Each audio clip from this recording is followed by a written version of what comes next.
بسم الله الرحمن الرحيم. الحمد لله الذي أنزل على عبده الكتاب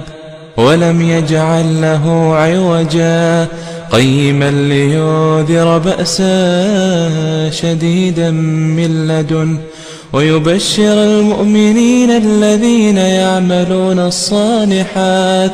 أن لهم أجرا حسنا ماكثين فيه أبدا وينذر الذين قالوا اتخذ الله ولدا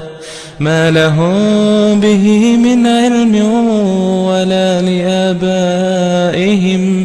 كبرت كلمة تخرج من أفواههم إن يقولون إلا كذبا فلعلك باخع نفسك على آثارهم إن لم يؤمنوا بهذا الحديث أسفا إنا جعلنا ما على الأرض زينة لها لنبلوهم أيهم أحسن عملا وإنا لجاعلون ما عليها صعيدا جرزا أم حسبت أن أصحاب الكهف